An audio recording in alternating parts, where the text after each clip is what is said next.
Allahumma la sahla illa ma ja'altahu sahla wa anta ya hayyu ya qayyum taj'alul hazna idza syi'ta sahla. Nas'alullah an yukrimana wa yarzuqana niyatal ikhlas fil qawli wal amal, amma ba' akhlus sunniyah lillahi ta'ala. Muslimin dan muslimat dirahmati Allah, terlebih dahulu marilah sama-sama kita mengikhlaskan niat di hati kita semata-mata kerana Allah Subhanahu wa taala. InsyaAllah ta'ala hari ini kita masuk pada soalan yang ke-25. Kata pengarang rahimahullah, mad dalilu ala anna man rama waraqatan fiha ismullahi fil qadurati biqasdi al-istighfafi yakfur. Al-jawabu la yajuzu ramyu waraqatin fiha ismullahi fil mustaqdari walladhi yaf'alu dhalika istighfafan yakfur. Qala ta'ala qul abillahi wa ayatihi wa rasulihi kuntum tastahzi'un la ta'tadhiru qad kafartum ba'da imanikum. Surah At-Taubah. Qala ibn Abidin yakfuru man ramal mushafa fil qadurati walau lam yaqsidil istighfafa lianna fi'lahu yadullu ala al-istighfaf. Baik, kata pengarang, apakah dalil yang menunjukkan bahawa orang yang melempar lembaran, yakni cetakan ataupun kertas ataupun buku seumpamanya yang mengandungi nama Allah Subhanahu wa taala ke tempat kotor dengan maksud memandang ringan atau memperlekeh atau penghinaan itu, hukumnya adalah kafir, yakni kufur. Ini dia jatuh murtad. Maka jawapannya tidak boleh melempar suatu lembaran atau kertas yang mengandungi nama Allah ke tempat kotor atau menjijikkan. Orang yang berbuat demikian dengan maksud memandang ringan atau memperlekeh atau penghinaan itu adalah kufur. Maka Allah Ta'ala berfirman dalam Al-Quran, wala in sa'altahum la yakulunna innama kunna nakhudu wa nal'ab qul abillahi wa ayatihi wa rasulihi kuntum tastahzi'un la ta'tadhiru qad kafartum ba'da imanikum. Mafhumnya, Allah Ta'ala berfirman, maknanya katakanlah wahai Muhammad kepada mereka, apakah terhadap Allah, ayat-ayatnya dan Rasulnya kamu boleh memperolok-olokkan? Tidak perlu kamu meminta maaf. Sebenarnya kamu telah menjadi kufur, yakni kafir setelah kamu beriman. Surah At-Taubah ayat 65 hingga 66. Al-Imam Ibn Abidin telah berkata, wa yakfuru man ramal mushafa fil qadurati wa lam yaqsidil istighfafa lianna fi'lahu yadullu ala al-istighfaf. Dan maknanya orang yang sengaja melemparkan mushaf ke tempat kotor atau menjijikkan itu terkeluar dari Islam meskipun dia tidak bermaksud untuk memandang ringan atau memperlekeh atau menghina, kerana perbuatannya itu menunjukkan penghinaan atau memandang ringan atau memperlekeh. Baik, ini adalah perkara yang terkait dengan perbahasan kita dalam bab akidah sebelum ni, dalam kitab Aujaz Al-Mukhtasarat, tentang hukum orang yang membuat kufur daripada sudut fi'li, daripada sudut perbuatan. Maka kufur daripada sudut perbuatan atau riddah daripada sudut perbuatan itu ada banyak. Bukan sahaja satu ni, tapi ada banyak. Tetapi di antara perkaranya ialah perkara yang telah disebutkan ini. Maka dan kita telah nyatakan kaedah di dalam agama, iaitu apa-apa sahaja keyakinan atau perbuatan atau perkataan yang menunjukkan kepada merendahkan atau menghina atau memperlekeh Allah Ta'ala, nabinya, malaikatnya, syariatnya, syiar-syiarnya, lambang-lambang keagamaannya, maka itu semua perkara yakni boleh menyebabkan seseorang itu jatuh dalam murtad. Termasuklah memperlekehkan janji baiknya tentang nikmat syurga dan ancamannya tentang nikmat api tentang azab api neraka, maka perkara tersebut semua boleh menjadikan seseorang itu jatuh ke dalam lembah riddah. Maka di antara perkara yang boleh menjadikan seseorang itu jatuh murtad wal'iyadzubillah ialah apabila dia tidak cakna terhadap perkara-perkara yang berkaitan dengan keagamaan. Seperti perkara berkaitan dengan tulisan nama Allah, seperti kalimah-kalimah yang mu'azzamah. Dalam bahasa Arab kita panggil kalimah-kalimah mu'azzamah, iaitu kalimah-kalimah yang dimuliakan, yang diagungkan. Seperti kalimah masjid, seperti kalimah masjid, atau kalimah Ramadan contohnya, atau Idul Fitri, ataupun Idul Adha. Itu antara kalimah-kalimah yang disebut oleh para ulama bahawasanya kalimah tersebut adalah kalimah yang wajib kita muliakan. Kerana apa? Kerana kalimah tersebut dia hanya associate dengan agama kita. Dia hanya associate dengan agama Islam. Maka kalimah tersebut sendiri telah melambangkan Islam, telah melambangkan agama kita, telah melambangkan syiar bagi Allah Subhanahu Wa Taala, bagi agama Islam. Maka wajib kita memuliakannya. Tetapi ada beberapa perincian tentang masalah hukum di sini. Yang pertama ialah tentang kalimah Allah Subhanahu Wa Taala. Maka perlu kita jelaskan di sini dalam masalah ini, tidak kira kalimah itu ditulis dalam tulisan apa sekalipun. Sama ada dalam bahasa Arab maupun dalam tulisan selain daripada bahasa Arab yang membawa makna yang sama. Yakni yang membawa kepada perbahasan yang yang membawa kepada tujuan yang sama. Contohnya kalau kita tulis dalam huruf Roman A-L-L-A-H, maka itu faham kita bahawasanya itu adalah kalimah yang merujuk kepada Allah. Itu kalimah yang merujuk kepada Allah. Maka haram untuk seseorang itu dia buang tulisan Allah di dalam tong sampah. Tak boleh dia buang tulisan Allah dalam tong sampah. Maka ada perincian dia. Dalam hukum membuang nama Allah. Dalam hukum membuang nama Allah. Ini para ulama bagi perincian dia. Tentang nama Allah, dia berbeza dengan hukum melemparkan mushaf Al-Quran. Apa nama? Ayat-ayat Al-Quran dalam tong sampah. Itu hukum yang berbeza. Tentang nama Allah ada dua hukum.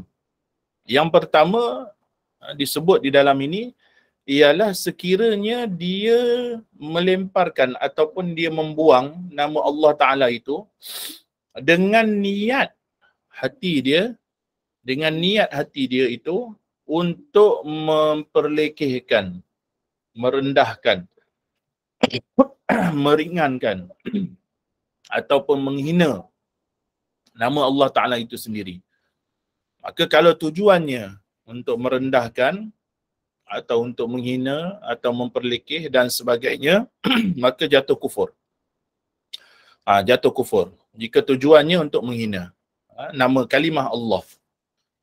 Akan tetapi, jika tujuannya, yakni dia tidak niat untuk memperlekehkan pun, contohnya kertas, dia banyak sangat contohnya, dan dia tahu pada kertas tersebut ada kalimah Allah, tapi dia buang out of bukan menghina, bukan memperlekeh, bukan merendah-rendahkan, tapi kerana kertasnya banyak maka dia buang.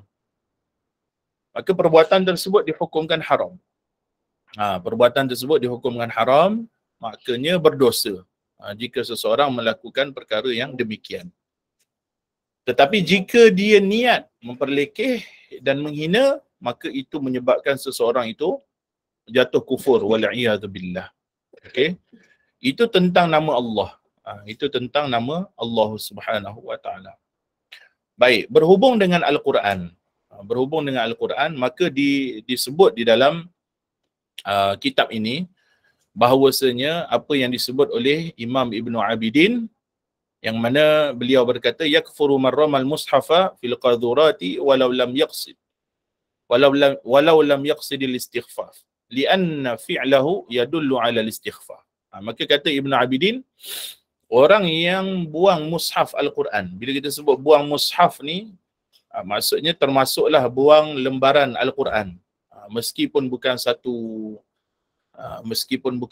mushaf Al-Quran, tetapi dia buang satu page Al-Quran atau frame contohnya ke dalam fadurat, ke dalam tong sampah, Dia tahu itu ayat Al-Quran, jelas padanya itu ayat Al-Quran, lalu dia buang perkara tersebut, maka Ibnu Abidin kata bahawasanya itu adalah punca kepada kekufuran. Maknanya orang itu kalau dia buang mushaf Al-Quran dalam tong sampah dan dia mengetahui bahawasanya perkara tersebut adalah mushaf, meskipun dia tidak niat untuk memperlekehkan, tetapi kata Ibnu Abidin jatuh kufur juga. Kerana apa? Kerana meskipun dia tidak niat pada hatinya, tetapi perbuatannya itu sendiri telah menunjukkan bahawasanya dia telah memperlekehkan mushaf Al-Quran. Wal'iyadu billah. Itu yang berhubung dengan mushaf Al-Quran. Selain daripada itu, kalimah-kalimah mu'azzamah yang telah kita sebutkan tadi, dengan perincian yang banyak. Kalimah mu'azzamah ni biasanya kena rujuk dengan para ulama, adakah ia kalimah yang dimuliakan ataupun tidak dimuliakan. Kerana kalimah yang dimuliakan ni ada kadang-kadang kita rasa macam ia termasuk daripada kategori kalimah yang mu'azzamah, dan boleh jadi ia tidak termasuk pada kategori kalimah mu'azzamah meskipun kita sangka bahawasanya ia termasuk dalam kategori kalimah mu'azzamah. Antaranya ialah seperti yang telah kita sebutkan tadi, seperti kalimah Islam. Ini bukan sahaja kes ini bukan sahaja mencampakkan Al-Quran di dalam tong sampah ataupun mencampakkan nama Allah di dalam tong sampah. Tapi perbahasan dalam masalah perbuatan ini juga lebih luas. Seperti seseorang yang dia menulis ayat Al-Quran dengan darah contohnya, atau dengan najis, seperti dia menulis ayat Al-Quran dengan air kencing contohnya. Itu menyebabkan seseorang itu jatuh dalam kufur juga, wal'iyadzubillah. Ataupun seseorang yang sengaja memijak kalimah-kalimah yang mu'azzamah, yang dia tahu itu adalah kalimah yang dimuliakan. Seperti kalimah Allah contohnya, atau nama-nama Allah, atau nama-nama Nabi, seperti nama Muhammad atau Ibrahim, yang mana memang kita tahu bahawasanya tulis kat situ Nabi Ibrahim. Tapi kalau Ibrahim itu tidak merujuk kepada Nabi Ibrahim, itu lain hukum dia. Perincian ni terlalu banyaklah masalah ni. Tapi diandaikan jika seseorang memijak kalimah Muhammad, yang mana jelas kat situ tulis Nabi Muhammad, jelas kalimah itu kalimah Nabi Muhammad, maka dia sengaja memijaknya, maka itu juga boleh membuatkan seorang jatuh dalam kekufuran. Atau dia pijak kalimah yang ada padanya nama malaikat, seperti Jibril, malaikat Jibril, jelas pada nama dia malaikat Jibril. Bukan Jibril itu merujuk kepada nama seseorang yang diberikan nama Jibril contohnya. Ada je orang yang diberikan nama oleh ayahnya Jibril contohnya. Maka kalau nama itu merujuk kepada malaikat, maka boleh menyebabkan seorang itu jatuh dalam kekufuran. Atau dia pijak ayat Al-Quran contohnya, dan sebagainya, yang termasuk daripada kalimah-kalimah yang dimuliakan ataupun kalimah-kalimah mu'azzamah. Begitu juga seseorang itu dia tidak boleh berlunjur kakinya, maknanya dia letak kaki dia macam ni kan, dia berlunjur, ini kakinya, dia berlunjur, dan lunjurannya itu satu level dengan mushaf Al-Quran, dan dia tahu ada mushaf Al-Quran, dan dia berlunjur, kakinya itu menghadap kepada mushaf Al-Quran dengan sengaja, maka itu juga boleh menyebabkan seseorang itu jatuh dalam kekufuran. Kerana Al-Quran, ataupun dia duduk bersila, silang kaki, silang kaki, kemudian dia bersila silang kaki, tapak kakinya ke atas kan. Tapak kakinya ke atas, boleh jadi kadang kita silang kaki tu, tapak kakinya ke atas. Kemudian diletakkan mushaf Al-Quran di atas tapak kakinya. Haram hukumnya. Juga boleh jatuh murtad. Wal'iyadzubillah. Begitu juga dalam masalah kalimah Islam. Yang telah kita sebutkan tadi. Kalau kita tengok di Malaysia ni, kita ada IC kita. IC kita tu ada kalimah Islam. Maka bagi lelaki, hati-hati apabila letakkan IC kita dalam dompet tu, dan kita tahu ada padanya kalimah Islam, wajib kita muliakan kalimah Islam tu. Bukan muliakan IC tu, muliakan kalimah Islam tu. Maka kalau dia nak letak dompet di belakang, pastikan sewaktu dia duduk, dia tak duduk buntutnya tu, punggungnya itu di atas dompet. Pastikan dia tak duduk punggungnya itu di atas dompet. Kerana itu adalah perbuatan yang menghina jika kita duduk di atas sesuatu yang mulia. Sebagaimana kita tidak duduk di atas mushaf Al-Quran, kita tak duduk di atas nama Allah. Begitu juga kita tidak duduk di atas kalimah yang mu'azzamah seperti kalimah Islam. Dan bila kita nak buang sesuatu yang ada padanya kalimah mu'azzamah, maka hendaklah kita buat sama ada kalau kita mampu hilangkan dakwatnya. Contohnya kita boleh celup dalam air, maka dakwatnya hilang, maka barulah kita buang. Atau kita memisahkannya, seperti kalau kalimah itu kalimah Allah contoh, atau kalimah Islam contoh, maka kita pisahkan. Islam tu kita potong dua. Dia akan jadi is dengan lam. Jadi is dengan lam tu dia tak bawa makna Islam, kerana dia telah dipisahkan, maka boleh buang. Atau kalimah Allah atau seumpama dengannya yang dimuliakan. Atau selain daripada dipisahkan, boleh juga kita bakar. Boleh juga kita bakar. Jadi kita bakarkan mushaf Al-Quran contohnya, atau kita bakar kitab-kitab yang mungkin kita tak perlukan lagi dan sebagainya. Maka kalau kita nak dispose-nya, maka dispose-lah dengan cara yang berhemah, iaitu dengan cara kita bakar pun boleh. Dan bila dah jadi abu, dah tak ada masalah lah. Cuma pastikanlah waktu kita bakar tu maknanya betul-betul terbakar lah. Kerana kadang-kadang kalau kita bakar buku ni, tak semua hilang. Ya, sebab buku tu tebal kan, tak semua hilang. Jadi pastikan semuanya hilang. Dan tak disyaratkan untuk kita buang ke laut ataupun buang ke sungai. Boleh je hasil bakaran tu kita tanam. Tetapi kalau baik, kita boleh buangnya, abunya itu ke sungai atau ke laut.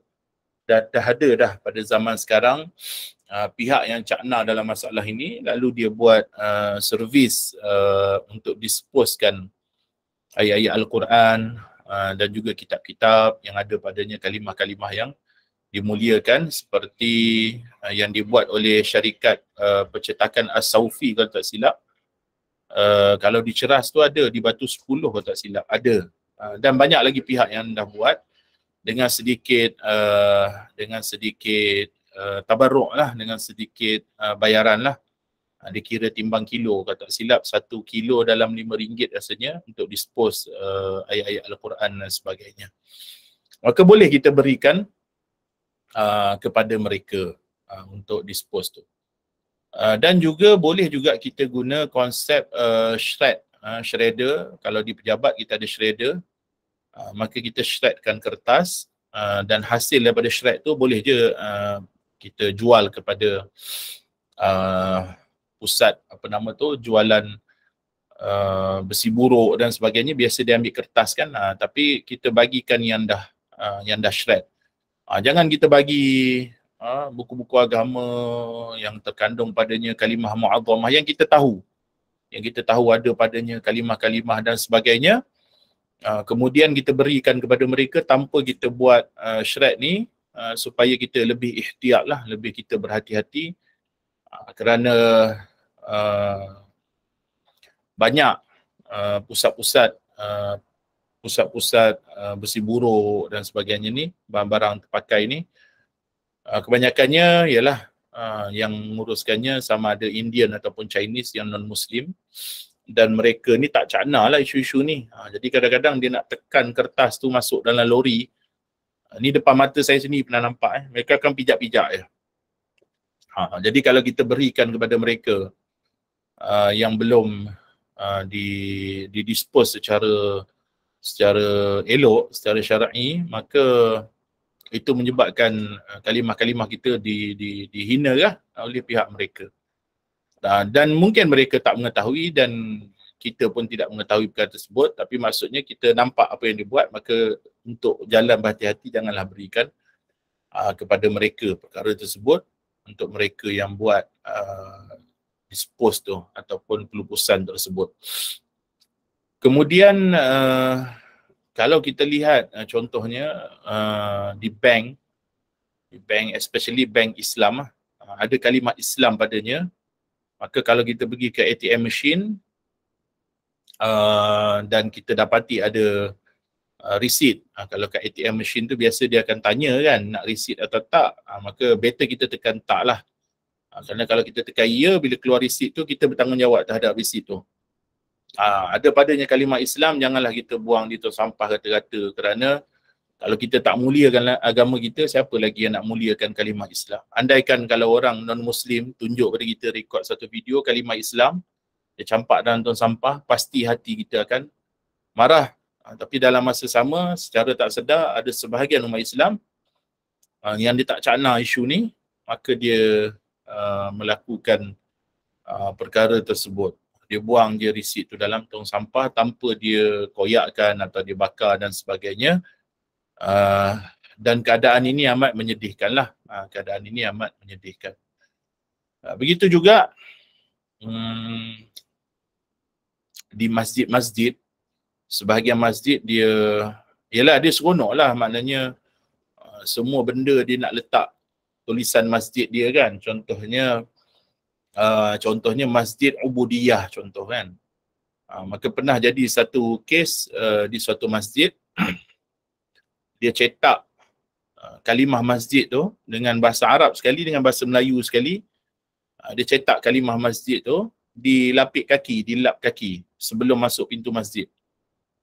Seolah nak welcoming, macam kita cetak atas karpet tu kalimah welcome kan.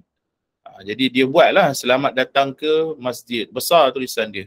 Masjid, kita bagi contoh lah, bukan Masjid Ubudiyah, bagi contoh je.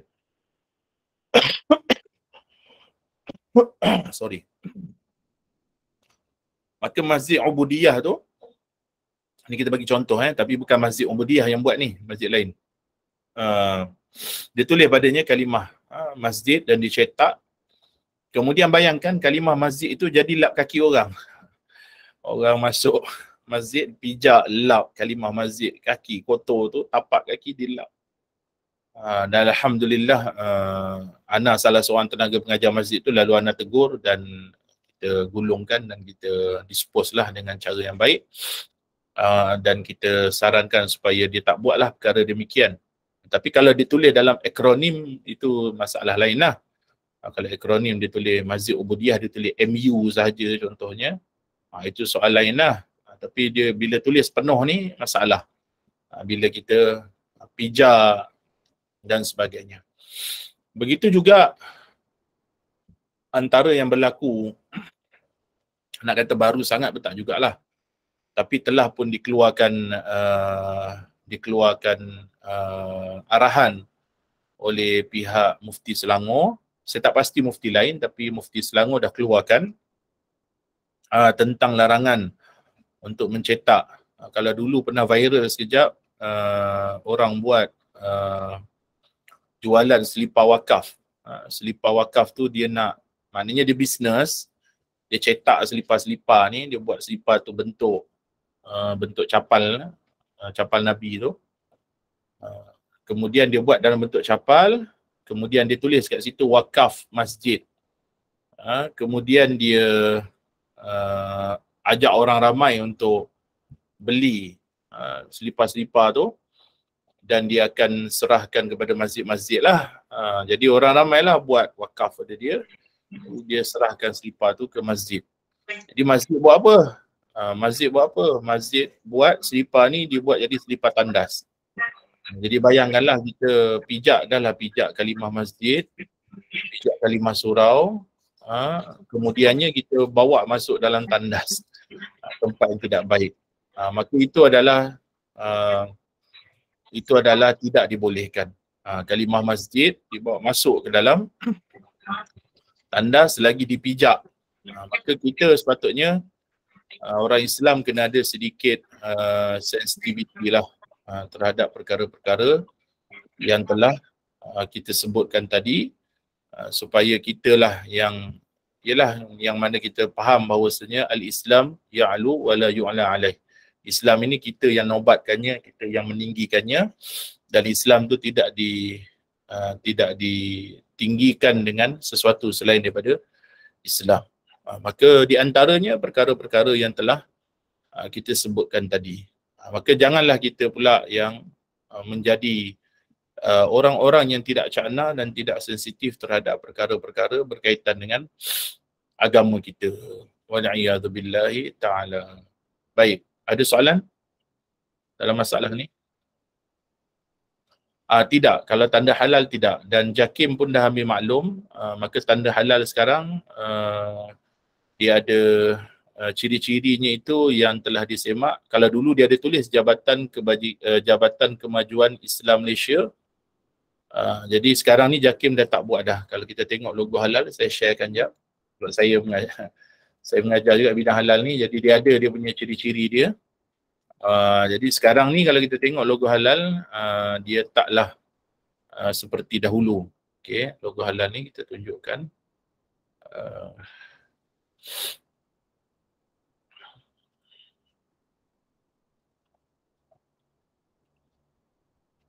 Okay, saya sharekan logo halal ni.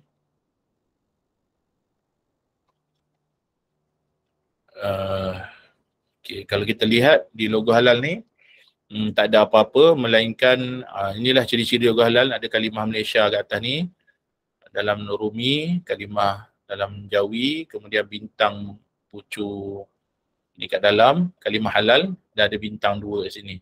Itu je lah. Kalau dulu ada JAKIM, Jabatan Kemajuan Islam Malaysia dan sebagainya, tapi setelah itu pihak yang berkenaan dia realise benda tu, kerana bila kita beli produk makanan ada kalimah Islam dan sebagainya, maka dibuanglah perkara tersebut. Jadi standardized lah semua ni. Cuma kalau kita lihat di sini logo halal yang lain, itu kena cakna sikit. Sebab ada sebahagian logo halal ni dia, contohnya logo halal, saya tunjukkan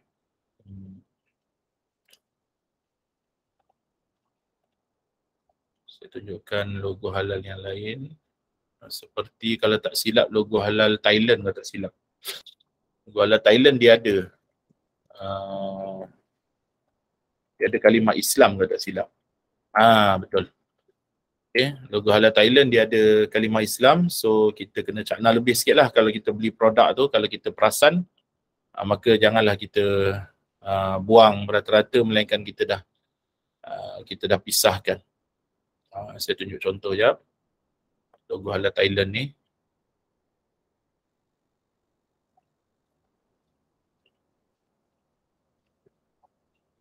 Nampak jadi logo halal Thailand ni dia ada kalimah Islam kat sini. Islamic Committee of Thailand. Dan juga sebahagian logo-logo halal yang diiktiraf di Malaysia, tetapi mereka meletakkan kalimah Islam kat sini. Maka kita kena lebih cakna sikit lah. Kalau kita tahu, jangan dibuang lah kalimah yang mu'azzamah ni. Begitu juga kalau kita nampak pamphlet ataupun ada orang buang pamphlet, jelas pada kita dah nampak benda tersebut, ada kalimah-kalimah yang dimuliakan, maka hendaklah kita selamatkan. Itu di antara sekurang-kurang tugas kita sebagai orang Islam, kitalah yang muliakan kalimah-kalimah tersebut lah. Sebab ada riwayat tentang satu kisah seorang Muslim ni, yang mana kerja dia memang hari-hari Dia berada di suatu zaman di tempat dia tu yang mana orang-orang tak cakna tentang perkara ni. Maka dialah sehari-hari dia keluar, maka dia akan kutip kalimah-kalimah mu'azzamah, kalimah Allah, Muhammad dan sebagainya daripada jalanan, kerana pada zaman tu orang tak cakna. Mungkin juga kerana akibat daripada penjajahan dan sebagainya. Kalau kita lihat banyak negara Islam akibat daripada penjajahan, mereka tak cakna dalam masalah ni. Maka hamba Allah Ta'ala ni diriwayatkan dia kutip setiap hari dan dia akan muliakan. Maknanya dia basuh, dia ambil daripada jalanan, dia basuh dan dia sucikan, maknanya daripada kotoran-kotoran jalanan. Kemudian dia akan bubuhkan minyak atar dan dia letak di tempat tinggi. Itu kerja dia selalu. Sehinggalah pada satu hari, subhanallahil azim, diriwayatkan dia berjumpa dengan Rasulullah dan Rasulullah sendiri bersama dengannya dalam mimpi melakukan perkara tersebut, kutip bersama dengannya perkara tersebut, dan Rasulullah memberikan busyra kepada dia lah, berita gembira tentang nikmat syurga yang bakal diperolehi olehnya kerana dia buat kerja-kerja yang seperti itu. Sebab tu amalan ni kadang kita nampak kecil, rasa kecil, tapi sebenarnya amalan tu besar. Dan begitu juga menjawab ada satu persoalan, adakah perlu kita semak semua? Okay. Kita tak dituntut untuk semak semua. Maksudnya kadang-kadang kita beli newspaper kan, kalau kita tahu, memang kita tahu, kita buka newspaper tu, kita baca dalam dia, kita nampak ada petikan-petikan ayat Al-Quran dalam newspaper dan sebagainya, maka hendaklah kita muliakan. Okay, sebab kita tahu. Okay. Tapi kalau kita tak tahu, maka itu tidak menjadi beban ke atas kita. Beban tuntutan untuk kita semak semua benda sampai menyusahkan diri kita. Tidaklah. Okay, tentang perkara tersebut, la yukallifullahu nafsan illa wus'aha. Maknanya kadar kemampuan kita. Tapi kalau kita buat itu lebih baiklah, lebih sempurnalah. Tapi kalau kita tidak buat demikian, contohnya pada zaman dululah, zaman sekarang kurang dah orang beli newspaper, kebanyakannya kita baca dalam internet je kan. Tapi pada zaman, maknanya kata kalau kita ada buku-buku yang kita tengok buku tu kita tak pasti ada novel-novel ke contohnya, ataupun ialah apa-apa sahaja buku. Kalau jelas buku tu buku agama, lain lah. Contohnya keluarnya nampak Fiqh Minhaji, tak bolehlah kita buang benda tersebut kan. Buku Fiqh ala Mazahib Arba'ah contohnya, tak boleh kita buang begitu je, tak boleh. Haram. Untuk seorang dia campak begitu je kitab agama, wajib dia muliakan. Kerana pasti dalamnya ada hukum hakam agama, dan pasti ada padanya syariat-syariat, dan pasti ada padanya ayat-ayat Al-Quran, kalimah-kalimah Allah dan sebagainya. Maka jangan dibuang begitu sahaja. Mesti ataupun wajib kita muliakan perkara tersebut. Okey, ada soalan lain?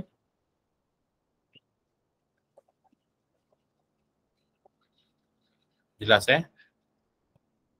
Okey, ada soalan. Adakah perkataan syifa dan ruqyah pula adakah dikira sebagai syiar Islam? Tidak. Tidak termasuk. Okey, perkataan syifa dan ruqyah. Juga tidak termasuk dalam syiar gambar. Okey, gambar masjid. Gambar masjid tak masuk dalam syiar. Okey, sebab tu kadang kita kat sejadah ada gambar masjid, bila kita lalu kita pijak-pijak kan. Itu tidak termasuk dalam syiar. Gambar Kaabah pun tak termasuk dalam syiar. Gambar Al-Quran, apa makna gambar Al-Quran? Kalau jelas gambar tu ada tulis kalimah Al-Quran, janganlah. Kemudian nama-nama bulan Islam, nama-nama bulan Islam yang jadi syiar itu Ramadan dengan Syawal. Ramadan dengan Syawal.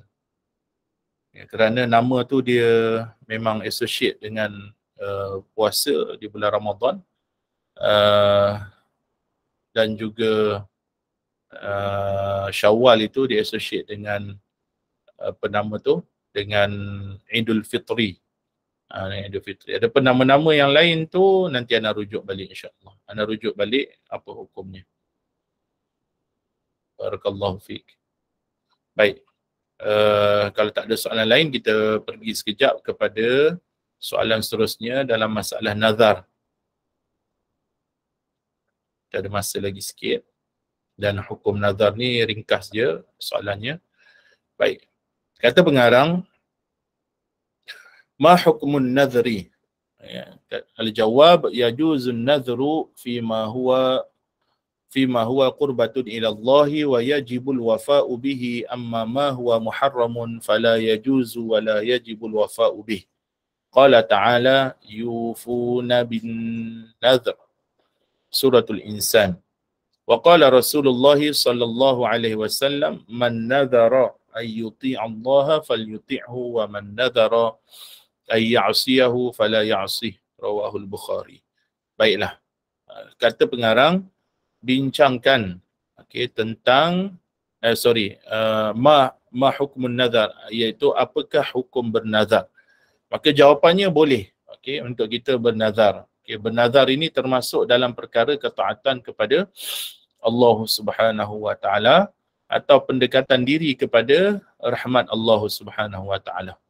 Baik, nazar ini berlaku bagaimana? Nazar ini berlaku apabila kita lafazkan.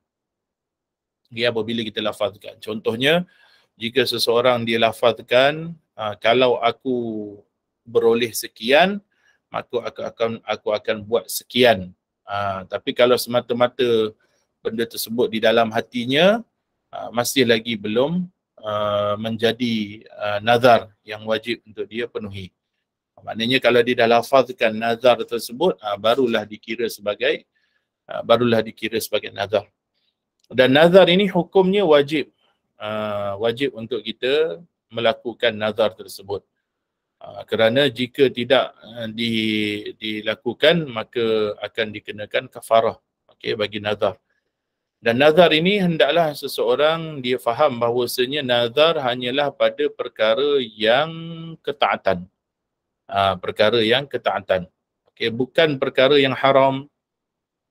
Kalau perkara yang haram, dia nazarnya, maka dia tidak wajib untuk melakukannya. Adapun jika perkaranya adalah perkara yang harus, perkara yang taat, maka wajib untuk dia melakukannya. Kerana apa? Kerana dalam ayat Al-Quran Allah Ta'ala menyebut tentang di antara sifat orang yang beriman dengan perintahnya yufu nabin nazar, iaitu orang beriman ni mereka sentiasa memenuhi nazar mereka. Maka contohnya kalau dia bernazar, kalau aku memperolehi sesuatu, maka aku akan berpuasa 3 hari berturut-turut contohnya. Maka wajib dia memenuhi nazarnya. Atau kalau aku beroleh sesuatu, aku akan beri makan kepada 50 orang fakir miskin contohnya. Maka wajib dia memenuhi nazar dia. Tapi kalau dia bernazar, kalau aku dapat perkara ni, aku akan minum 2 tin Carlsberg, maka haramlah untuk dia buat. Dan nazar yang haram itu pada asalnya tak sah pun nazar dia. Tak sah pun nazar dia dan tak wajib untuk dia penuhinya. Tapi nazar yang tatawwu', nazar yang wajib, maka hendaklah dia memenuhi perkara tersebut. Maka Rasulullah sallallahu alaihi wasallam telah bersabda, barang siapa yang bernazar untuk mentaati Allah, maka hendaklah dia mentaatinya. Dan barang siapa yang bernazar untuk bermaksiat kepadanya, maka janganlah dia bermaksiat kepadanya. Kerana pernah berlaku peristiwa ada yang bernazar tentang perkara yang maksiat, maka ditanya kepada Rasulullah sallallahu alaihi wasallam tentang perkara tersebut. Maka Rasulullah sallallahu alaihi wasallam menjawab dengan hadis ini, bahawasanya orang yang bernazar dengan perkara yang tatawwu', dengan perkara yang taat, maka hendaklah dia lakukan. Akan tetapi jika dia niat ataupun jika dia nazar untuk melakukan perkara yang haram, maka tidak wajib untuk dia penuhi. Maka kafarah untuk orang yang tidak menunaikan nazar ni ialah yang pertama, dia memberi makan 10 orang fakir miskin, atau dia memberi pakaian kepada orang yang fakir miskin. Itu adalah bagi orang yang dia tidak menunaikan nazarnya. Baik, ada soalan? Yang ni dia simple sahaja. soalannya. Ada yang kurang faham ataupun yang tak faham tentang nazar? Baik, alhamdulillah jelas. Barakallahu fikum, jazakumullahu taala kulla khair. Cukup untuk malam ni, insya-Allah kita berjumpa lagi pada sesi akan datang. Alhamdulillahi rabbil alamin, wassalatu wassalamu ala asyrafil anbiya'i wal mursalin wa ala alihi wa sahbihi ajma'in. Allahumma ghafir lana dhunubana wa liwalidina warhamhum kama rabbawna as-sighara waghfir lana wa limasyayikhina wajzihim 'anna khaira wa lil mu'minina wal mu'minat wal muslimina wal muslimat bi rahmatika ya arhamar rahimin. Allahumma inna na'udzu bika minal hammi wal hazan wa na'udzu bika minal ajzi wal kasal wa na'udzu bika minal jubni wal bukhl wa na'udzu bika min ghalabati ad-daini wa qahri rijal. Allahumma inna ala dhikrika wa syukrika wa ta'atika wa husni ibadatik. Allahumma inna nas'aluka al-afwa wal afiyah. Allahumma inna nas'aluka al-afwa wal afiyah. Allahumma inna nas'aluka al-afwa wal afiyah. Allahumma arina al-haqqa haqqan warzuqna ittiba'ah wa arina al-batila batilan warzuqna ijtinabah. Allahumma rabbana atina fid dunya hasanah وفي الآخرة حسنة وقنا عذاب النار وصلى الله على سيدنا محمد وعلى آله وصحبه وسلم والحمد لله رب العالمين. تقبل الله منكم. السلام